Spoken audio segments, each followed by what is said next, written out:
Hi, we're here with Danny Meyer for the next edition of the Luxury Manifesto. Now, Danny, you are one of the most successful restaurateurs in the world. You know, in your book and a few other places, you've talked about service and how service is what really makes all of your concepts.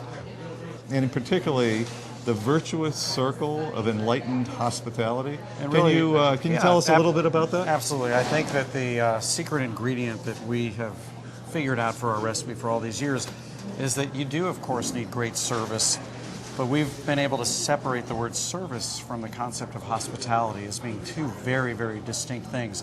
If somebody tells me that they got great service, it means that restaurant or that hotel or that airline or whatever the topic, they did what they were supposed to do. Yeah. And you can actually compete with companies who don't do what they're supposed to do. Yeah, absolutely. But we're also in a day and age when we all have lots of competitors who do what they're supposed to do. They know how to check you in on time. They know how to get your turn down service right. You can copy service pretty quickly. So what that leaves is something completely different from service, which is hospitality, which describes not those things which were done the right way, but those things which were done in a thoughtful way for you. Hospitality makes the recipient of service feel good. I think that service is a technical process. You can actually write service down as a manual, but service is a monologue. We decide how we want to do things, how things are supposed to be done. Hospitality is not a monologue like service, it's a dialogue. Because what hospitality means is that one size fits one. Hospitality is like a custom suit where we made it just for you. Every one of our businesses essentially has the exact same 5 stakeholders, and really it's up to us to decide in which order are we going to take care of them. And we've learned that in any virtuous cycle, one good thing leads to something even better. The opposite of a vicious cycle. Where Yes, one exactly, bad thing, exactly. And So, if we want the most guest satisfaction and ultimately the most profitability for our investors, we found that counterintuitively, we put our customers second and we put our investors fifth. And by virtue of putting our own team first, they do an even better job of taking care of our guests. It translates to the guests. And we take better care of our community, our suppliers, and finally our investors.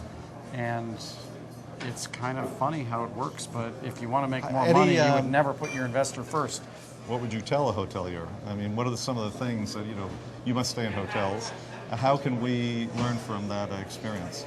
Well, I think that if your staff members can empathize with the guests by virtue of knowing how good it feels to take care of each other first, they're going to be much more excited about coming to work.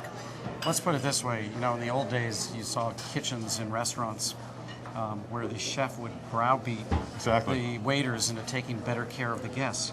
Somehow that doesn't really work. Yeah, exactly. You need a great product.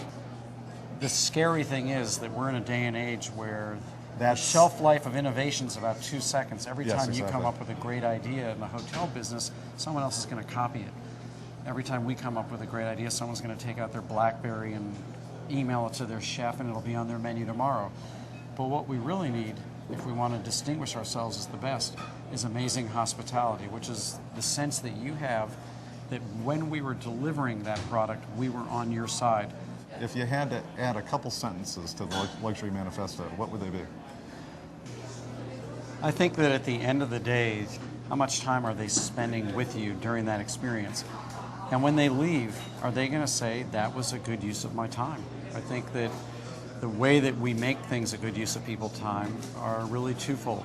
Understand that there are aspects of your job every day which are about delivering excellence. That's your job to know what those are. But there are even more aspects of your job that are about improvising with each guest and understanding that creating an experience where each guest really believes you're on their side, that you're doing things for them, that is ultimate luxury. And the ultimate luxury is that when the guest leaves, no matter how much money they spent, they say, that was a good use of my time. Danny Meyer, thank you so much for your time today. Thank you, John.